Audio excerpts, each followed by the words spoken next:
بڑا لمبا فتویٰ تھا, اس میں کچھ پاکستانی علماء نے بھی اس فتوے کی تائید کی تھی. تو تب وہ جو پاکستانی علماء تھے ان کے ذریعے میں نے کہا جی کہ یہ تو آپ ایک بہت بڑا فساد شروع کر رہے ہیں, تو اس میں جو ہم تھوڑا سا علم جانتے ہیں دین کا وہ یہ ہے کہ آپ انوسینٹ نان مسلم کو بھی نہیں مار سکتے, تو یہ آپ کس طرح یہ فتویٰ دے سکتے ہیں کہ سب امریکیوں کو مار دو. تو انہوں نے مجھے پھر بلایا افغانستان, وہاں پہ پھر 1-2 دن تک قندھار میں کچھ لوگ جو ہے وہ ان سے بحث ہوتی رہی. فائنلی پھر انہوں نے قندھار میں جو ایئرپورٹ کے قریب اسامہ بن لادن کا کمپلیکس تھا وہاں پہ ان سے میٹنگ ہوئی. اس میٹنگ میں ایمن الزواری بھی تھے.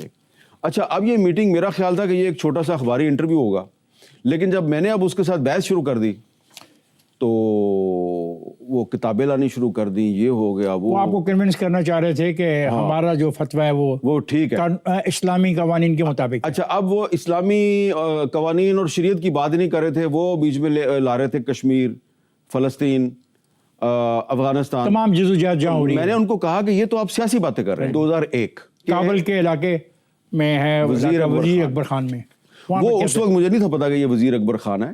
نہیں, آپ نے لکھا ہے نا, تو تبھی تو ہم نے آپ کی کتاب سے لی ہے. اچھا, ہمیں تو نقشے پہ آج بھی دکھا دو تو سمجھ نہیں آئے گی. نہیں, وہ اس جب بھی گئے ہو آنکھوں پہ پٹی باندھی ہوئی تھی, بغیر پٹی باندھے گئے ہو؟ پہلی 2 دفعہ تو میری کوئی پٹی وٹی نہیں تھی, لیکن تیسری دفعہ جو ہے وہ مجھے پتا نہیں تھا کہ یہ کون سا علاقہ ہے. گھمائی جا رہے تھے, وہ گھمائی جا رہے تھے, 3-4 دن تک گھماتے رہے. وجوہات کیا ہوتی ہیں, ایسا کیوں گھماتے ہیں؟ دیکھیں, جو اسامہ بن لادن تھا نا وہ خود فیصلے نہیں کرتا تھا, اس کی ایک شورا تھی اور شورا فیصلے کرتی تھی. اور مجھے جو اس نے 9/11 کے بعد انٹرویو دیا وہ اس لیے دیا, صرف اس نے مجھے نہیں دینا تھا, اس نے رابرٹ فسک کو بھی بلایا تھا جو انڈیپینڈنٹ لندن کا نمائندہ تھا. ہم دونوں کو اس نے اکٹھے بلایا تھا. اسامہ بن لادن نے آپ کو ایک گھڑی بھجوائی اور گھڑی کے ساتھ ایک رکا بھجوایا. رکے میں اسامہ بن لادن نے کہا کہ 9/11 کا جو حملہ ہے اس میں شریک نہیں.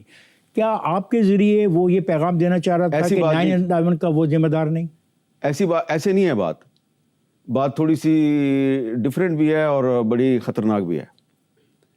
9/11 جس دن ہوا, حملے سے 1 گھنٹے پہلے میرے پاس ایک صاحب آئے نیچے. مجھے دفتر میں سیکورٹی والوں نے بتایا جی نیچے ایک بندہ آیا ہے, وہ کہتا ہے جی میں افغانستان سے آیا ہوں, شیخ نے بھیجا ہے. میں کہا کون سے شیخ نے بھیجا ہے؟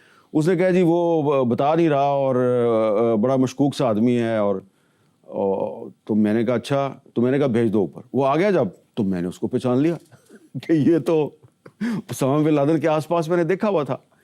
تو اس نے کہا آپ نے پہچان لیا؟ میں نے کہا پہچان لیا. کہتا ہے لیکن اس کے باوجود جو ہے مجھے یہ کہا گیا کہ آپ نے ان کے پاس جا کے بیٹھ جانا ہے. تو کہتا ہے وہ مجھے ادھر CNN آتا ہے. تو اس وقت تو پاکستان میں پرائیویٹ TV چینلز نہیں تھے, صرف PTV تھا, CNN تھا, BBC تھا. تو میں نے وہ CNN لگا دیا. کہتا ہے بس اب مجھے آپ 10-15 منٹ دے دیں. تو میں نے پھر تھوڑا ریسٹ کر کے پھر میں نے آپ کو کوئی بات بتانی ہے. اب میں اس کو ادھر بٹھا کے, کچھ شام 3-4 بجے کا ٹائم تھا, میں اپنے نیوز روم میں چلا گیا. میرا ایڈیٹر کا آفس تھا, ساتھ ہی نیوز روم تھا, میں ادھر چلا گیا.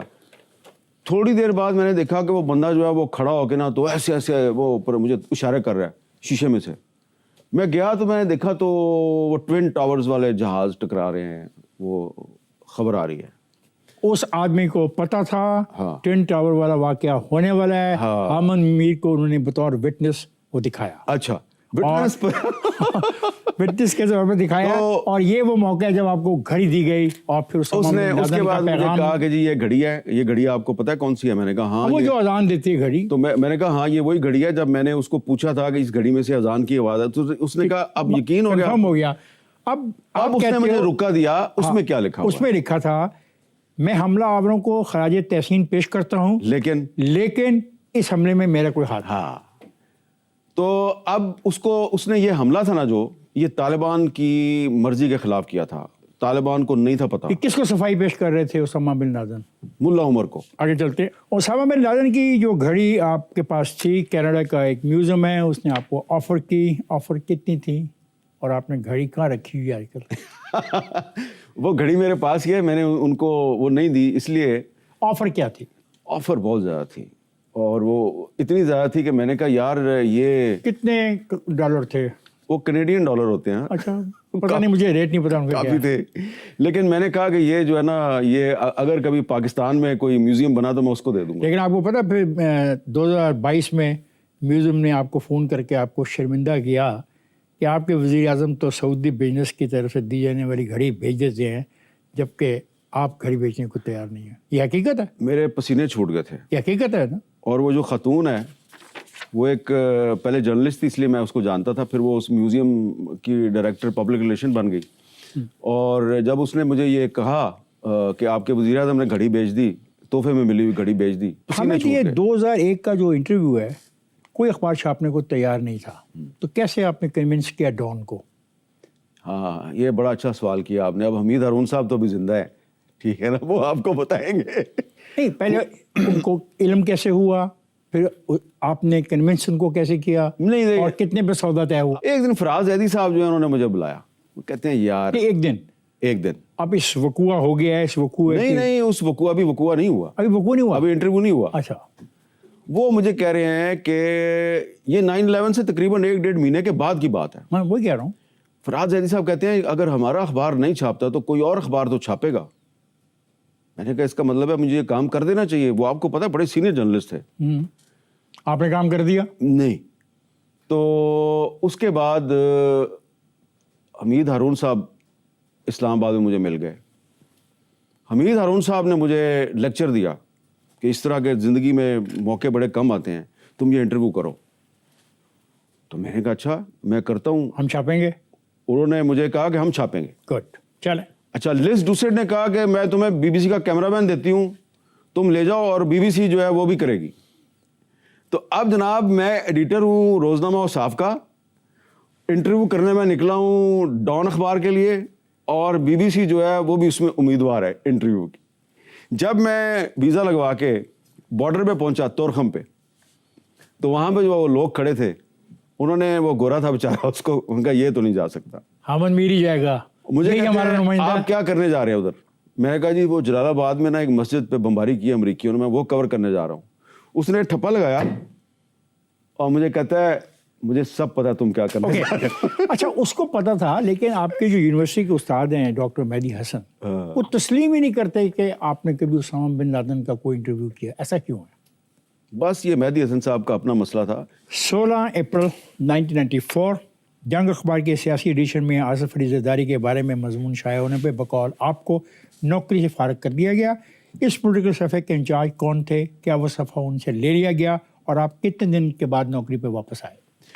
وہ جو آصف زرداری کے بارے میں نے آرٹیکل لکھا تھا, وہ آرٹیکل جس بندے نے چھاپا تھا وہ میرے سامنے بیٹھا ہے. اس کا نام ہے افتخار احمد, اور وہ سیاسی ایڈیشن کے انچارج تھے. افتخار صاحب جو ہیں وہ مجھ سے لکھواتے تھے, سیاسی کالم لکھواتے تھے. میں نے ریسنٹلی محترمہ بے نظیر بھٹو کی کوئی گفتگو سنی تھی سوئٹزرلینڈ سے پاکستان واپس آتے ہوئے, جہاز میں ان کے ساتھ تھا. میں نے واپس آ کے تھوڑا انویسٹیگیٹ کیا, مجھے تھوڑے ثبوت مل گئے, اور میں نے لکھا جی کہ ثبوت مل گئے یا ثبوت آپ کو دیے گئے؟ ظاہری بات ہے کہ آپ کو کلو ملتا ہے, اور کلو بھی کہاں سے, میں نے کبھی یہ پہلے نہیں بتایا, آج پہلی دفعہ آپ کے شو میں بتا رہا ہوں کہ محترمہ بے نظیر بھٹو نے خود مجھے بریف کیا تھا کہ یہ جو سب مرین پاکستان خرید رہا ہے ہم چائنا سے لینا چاہتے ہیں, لیکن کچھ جو لابسٹ ہیں وہ کہتے ہیں جی کہ آپ فرانس سے خریدیں, فرانس کی سب مرین مہنگی ہے, ہم چائنا سے خریدنا چاہتے ہیں. اور پھر جب میں نے کچھ 2-3 سوال کیے تو انہوں نے کہا اچھا تم اس پہ سٹوری کرنا چاہتے ہو؟ میں نے کہا جی. پھر پاکستان واپس پہنچیں گے تو پھر آپ سے بات کریں گے. تو اس کے بعد مجھے کافی اس کے ڈاکومنٹس مل گئے.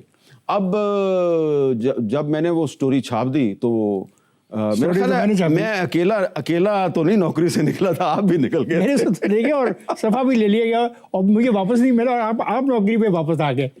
بی کے حکومت کے خاتمے سے 2 دن پہلے آپ ان سے ملے اور بتایا کہ فاروق لغاری آپ کی حکومت ختم کرنے والے ہیں, اور یہ فیصلہ وہ کر چکے ہیں.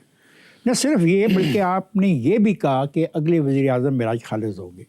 آپ کو یہ سب معلومات ایجنسیاں کائے کو فراہم کرتی ہیں؟ ایجنسیاں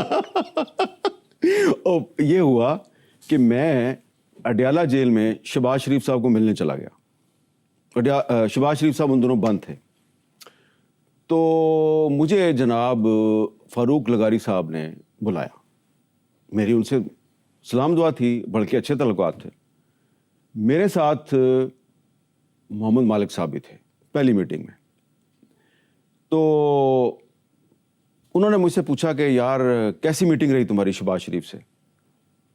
اب میں پریشان ہو گیا, اس لیے کہ میں نے وہ میٹنگ حامد میر بن کے نہیں کی تھی.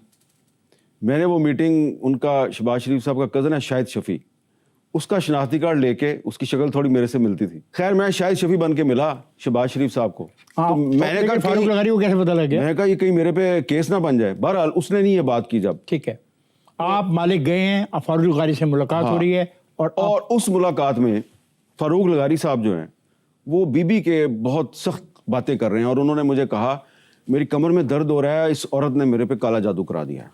میں کہا کون سی عورت؟ انہوں نے کہا یہ بے نظیر بھٹو.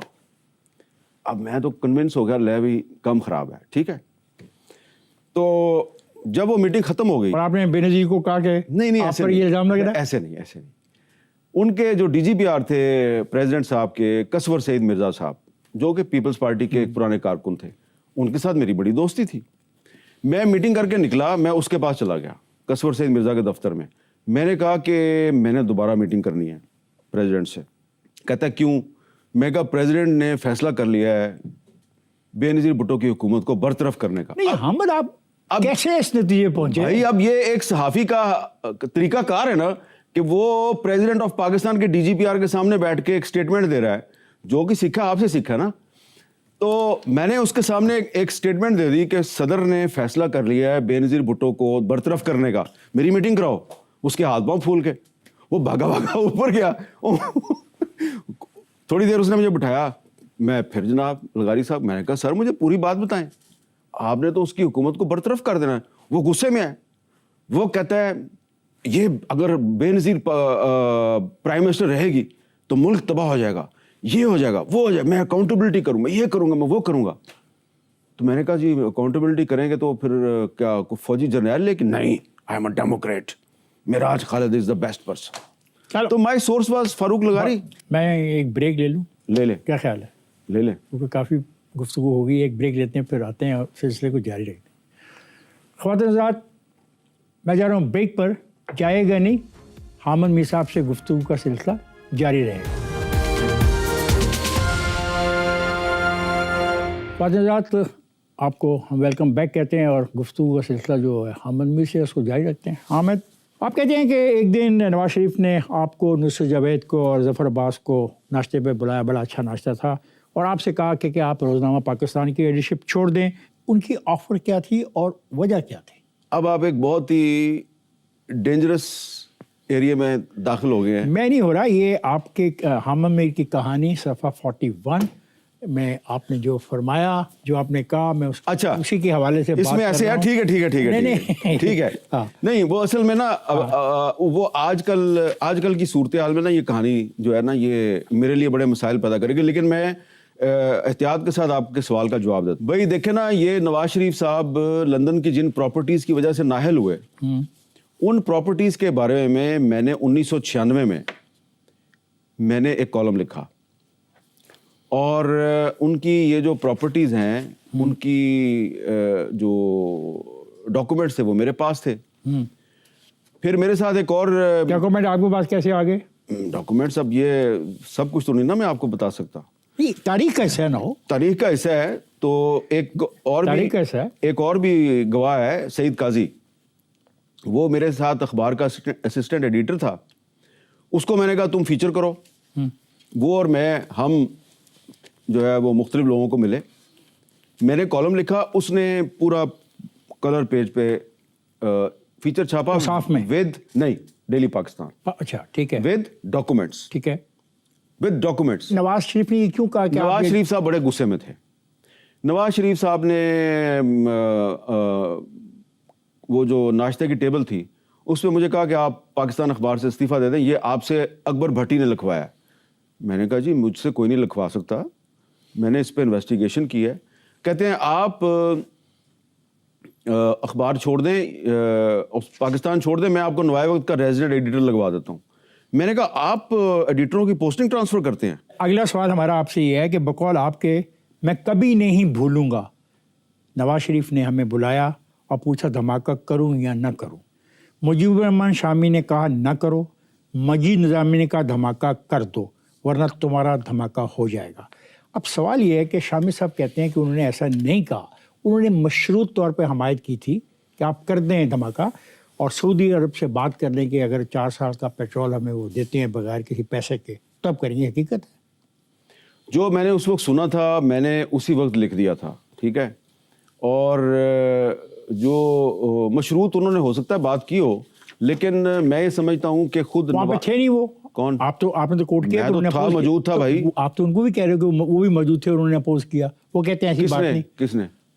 میرے دوست شامی صاحب نے اپوز کیا؟ ہاں، وہ کہتے ہیں ایسا نہیں ہے، میں نے مشروط بات کی۔ چلے آگے، کیا یہ حقیقت ہے کہ مشرف نے 2007 میں ججوں کی بحالی کی تحریک سے میڈیا کی توجہ ہٹانے کے لیے لال مسجد کے معاملے میں میڈیا کو استعمال کیا؟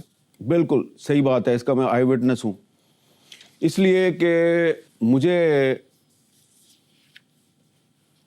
لال مسجد کے اندر جب سیج ہوئی تھی، گھیرا ڈالا ہوا تھا، تو مجھے اعجاز الحق جو ہے اس نے، وہ اس وقت منسٹر تھا مذہبی امور کا، تو اس نے مجھے کہا یار یہ کوئی ایشو نہیں ہے، یہ جو مسجد کے ساتھ تو کوئی پھڈا نہیں ہے، تو یہ کس نے پھڈا پیدا کیا ہے، تو یہ مسئلہ حل کرائیں۔ میں نے کہا ہاں مسئلہ حل کرائیں۔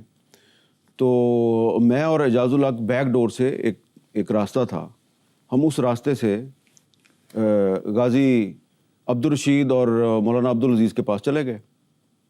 ہم جب انہوں نے کہا کہ ٹھیک ہے کوئی مسئلہ نہیں ہے تو آپ ہمارے پاس آ گئے ہیں، بڑا شکریہ، ہم مسئلہ حل کرنے کی کوشش کرتے ہیں، لیکن جب ہم نکل رہے تھے تو انہوں نے کہا کہ ادھر جو ملیٹنٹس ہیں مسجد کے اندر ہمارا ان سے کوئی تعلق نہیں ہے، یہ تو آپ کے ملیٹنٹس ہیں۔ آپ سے مراد آپ کے؟ نہیں، میرے نہیں، حکومت کے۔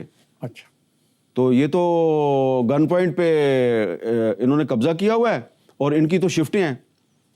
تو ہم جب باہر آ رہے تھے تو ایک رائڈر جو ہے وہ باہر دروازے پہ کوئی خط دے کے گیا، اور ایک جو خادم تھا مولانا عبدالعزیز صاحب کا، وہ لے کے آیا، تو وہ جب وہ لیٹر کھولا گیا تو وہ وزارت مذہبی امور کی طرف سے لال مسجد کو نوٹس دیا گیا تھا کہ آپ یہ جگہ خالی کریں، اور منسٹر صاحب ساتھ کھڑے ہیں۔ اچھا، مطلب اس کا مطلب یہ ہے کہ میڈیا کو استعمال کیا گیا؟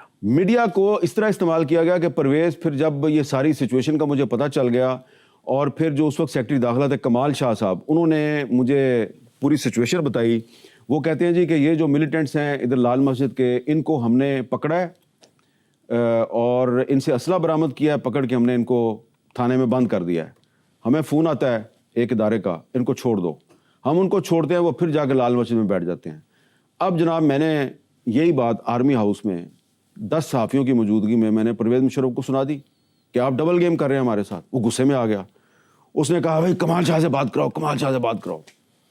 تو وہ جنرل حامد جاوید صاحب جو ہیں انہوں نے کمال شاہ سے بات کی، کمال شاہ نے کنفرم کر دی، میں نے کنفرم کر دی، مشرف صاحب جھاگ کی طرح بیٹھ گئے، اور اس کے بعد پھر چودھری شجاعت صاحب نے نیگوسیشن شروع کی، نیگوشیشنز کامیاب ہو گئیں، اس کے باوجود آپریشن ہو گیا۔ آپ نے لکھا کہ مجھ سمیت بہت سے اہل صحافت نے ججوں کی بحالی کو اپنی زندگی اور موت کا مسئلہ بنا رکھا تھا۔ عامر صاحب، جس تحریک کو آپ نے اپنی زندگی اور موت کا مسئلہ بنا رکھا تھا، اسے حاصل کیا ہوا؟ کہا جاتا ہے یہ تو ایک جنرل کی دوسرے جنرل کے خلاف ایک جنگ تھی۔ دیکھیں، اس لائرز موومنٹ کے دوران آصف زرداری صاحب سے میری بڑی بحث ہوتی تھی، اور یہاں تک کہ وہ پریزیڈنٹ بھی بن گئے تو ہم ان کو کہتے تھے کہ آپ ججوں کو بحال کریں۔ ہم نے تو زندگی موت کا مسئلہ بنایا ہوا، وہ جو میں کہہ رہا ہوں نا، اس طرح کر کے میں بات کرتا تھا ان کے سامنے، چھوڑوں گا نہیں، یہ نہیں ہے، نو کمپرومائز ہے وہ، آپ کہتے تھے؟ ہاں۔ تو وہ اب زرداری صاحب مجھے کہتے تھے اچھا یہ بندہ جو ہے افتخار چودھری تیرا ہیرو، یہ ریٹائرمنٹ کے بعد جب پارٹی بنائے گا تو پارٹی میں شامل ہوگا؟ میں نے کہا یہ میرا ہیرو بالکل پارٹی نہیں بنائے گا، وہ رول آف لا کی جنگ لڑ رہا ہے۔ اس نے کہا اس کی پارٹی کا نام ہوگا جسٹس پارٹی، جب وہ پارٹی بنائے گا تو ٹی وی پہ آ کے یہ اعلان کرے گا کہ میں غلط تھا اور آصف زرداری ٹھیک تھا۔ ہاں میں کر دوں گا۔ ہاں بس میرا سوال یہ ہے کہ یہ ایک جنرل کی دوسرے جنرل کے خلاف جنگ تھی، میرا سوال یہ ہے۔ جنگ نہیں تھی، اس میں جنرل کیانی صاحب تھے جو، ہاں، کیانی ورسز مشرف؟ نہیں، کیانی ورسز نہیں تھا، کیانی کے ساتھ پوری فوج تھی. فوج جو ہے وہ مشرف سے تنگ آ چکی تھی. یہ ایک ریپیٹیشن تھی, ہسٹری نے ریپیٹ کیا تھا. جس طرح یحییٰ خان نے فوج کی مدد سے ایوب خان کو ہٹایا, اسی طرح جنرل کیانی نے فوج کی مدد سے مشرف کو ہٹایا. جنرل کیانی سے آپ کے بڑے قریبی تعلقات تھے, یہ تعلقات کب بنے؟ قریبی تعلقات نہیں تھے, وہ ایسے تھا کہ میری ایک دو دفعہ ان سے ملاقات ہوئی تھی. جب وہ کور کمانڈر راولپنڈی تھے تو مشرف صاحب پہ اٹیک ہوا, تو اس کی انہوں نے انکوائری شروع کی. انہوں نے جو بندے پکڑے ہوئے تھے, میں نے یہ کالم لکھا کہ یہ بندے غلط پکڑے ہوئے ہیں. تو آپ کو اصل آدمیوں کا علم تھا؟ مجھے اصل آدمیوں کا علم نہیں تھا. تو ان کے بارے میں آپ کیسے کہتے ہو غلط پکڑے ہوئے؟ اس لیے کہ ان کو میں جانتا تھا. یہ ہر غلط آدمی کو آپ جانتے تھے؟ دیکھیں نا, اب میں نام لے لیتا ہوں, وہ الیاس کشمیری جو ہے جس کو انہوں نے پکڑا تھا, تو میں نے کالم لکھا ہو بھائی یہ وہی الیاس کشمیری ہے جس کو 2-3 سال پہلے تک آپ کیش پرائز دیا کرتے تھے. اس پر مجھے کیانی صاحب نے بلایا, اور ان کا جو کیانی صاحب کا جو چیف آف سٹاف تھے وہ تھے بریگیڈیئر قمر جاوید باجوہ صاحب. ہمیں یہ باتیں ہم کرتے رہیں گے, اور آپ کی باتوں میں کافی ایسی چیزیں ہیں کہ لوگوں کو مجبور کرتی ہیں کہ آپ کو سنتے رہیں, لیکن مجھے بریک پہ جانا ہے, میں بریک پہ جا رہا ہوں. فاضل صاحب میں جا رہا ہوں بریک پر, جائے گا نہیں, ہمارے ساتھ رہیے. Welcome back. چلیں حامد میر سے گفتگو کے سلسلے کو جاری رکھتے ہیں. آپ پر خالد خواجہ غالباً اس کا نام ہے, اور کرنل امام کے قتل کا الزام لگا. تو آپ نے کہا کہ کئی صحافیوں نے اس موقع کا فائدہ اٹھاتے ہوئے آپ کی کردار کشی کی, مہم میں بڑھ چڑھ کے حصہ لیا. کہ آپ ان صحافیوں کا نام لینا پسند کریں گے؟ کیا آپ اس صحافی کا بھی نام لینا پسند کریں گے جس نے آپ کی حمایت میں بیان دیا؟ دیکھیں, یہ صرف خالد خواجہ والی بات ہے. کرنل امام صاحب کی فیملی اس میں شامل نہیں ہے, اور بلکہ کرنل امام کی جو فیملی ہے وہ انہوں نے میری اخلاقی طور پہ سپورٹ کی, مدد کی. ان کو تو ساری گیم کا پتہ تھا نا. گیم ٹھیک ہے. گیم یہ تھی کہ اسلم بیگ صاحب کی کتاب پڑھیں آپ, اقتدار کی مجبوریاں. اسلم بیگ صاحب نے کرنل امام صاحب کو کہا کہ طالبان کی اور امریکہ کی بات کروائیں. ٹھیک ہے, بیچ میں آ گئے خالد خواجہ صاحب, اور ایک وہ بیچ میں جرنلسٹ کو لے آئے. اور مجھے تو خبر ہی کوئی نہیں ہے کہ جناب یہ جا رہے ہیں, کب جا رہے ہیں, کہاں سے آ رہے ہیں. تو انہوں نے جناب کرنل امام صاحب اور خالد خواجہ صاحب, کرنل امام کے بارے میں یہ کہا جاتا ہے نا کہ وہ طالبان کے استاد تھے اور طالبان ان کی بہت عزت کرتے تھے. بالکل کرتے تھے, بالکل کرتے تھے. وہ ہرات میں کونسلیٹ جنرل تھے جب, تو بالکل طالبان ان کی عزت کرتے تھے. لیکن جس طریقے سے جن لوگوں نے کرنل امام کو قتل کیا, تو اس سے یہ لگتا ہے کہ قتل کرنے والے جو ہیں ان کو نہ تو طالبان کی عزت کا خیال تھا, اور نہ ہی ان کو کرنل امام کی اہمیت کا احساس تھا, اور وہ کسی ایجنڈے پہ تھے. ٹھیک ہے نا. تو اس میں یہ جب واقعہ ہو گیا, یہ دونوں ادھر گئے, ان کو اغوا کر لیا گیا. ان کے ساتھ جو تیسرا جرنلسٹ تھا, he was a British national, اس کو چھوڑ دیا, اس کو چھوڑ دیا. اور جو 2 پاکستانی تھے ان کو انہوں نے قتل کر دیا. آپ پر الزام کیوں لگا؟ وائے حامد میر؟ میرے پہ تو الزام اس کے بہت دنوں کے بعد لگا. کیوں وائے حامد میر؟ ہاں, وہ ایسے کہ مجھے ایک اس زمانے میں پیپلز پارٹی کے منسٹر تھے, انہوں نے بلا کے کہا کہ یار آپ مسنگ پرسنز کا ایشو بہت اٹھا رہے ہیں, تو آپ باز آ جائیں, آپ پہ انہوں نے کوئی کیس ڈال دینا ہے. میں کہا میرے پہ کیا کیس ڈالیں گے؟ کس سن کی بات ہے؟ یہ 2010 کی بات ہے. 2010. اور آپ کو ایک بلایا وزیر نے اور کہا مسنگ پرسن کا معاملہ مت اٹھاؤ, اور نہ کوئی کیس پڑ. میں نے کوئی پارلیمنٹ ہاؤس کے باہر کھڑے ہو کے ایک پروگرام کیا تھا مسنگ پرسنز کی فیملیز کے ساتھ. آمنہ مسعود جنجوا تھی اور لوگ تھے. تو مجھے انہوں نے کہا کہ یہ آپ کے ساتھ کچھ کریں گے. پھر مجھے پریزیڈنٹ صاحب نے بلایا, زرداری صاحب نے.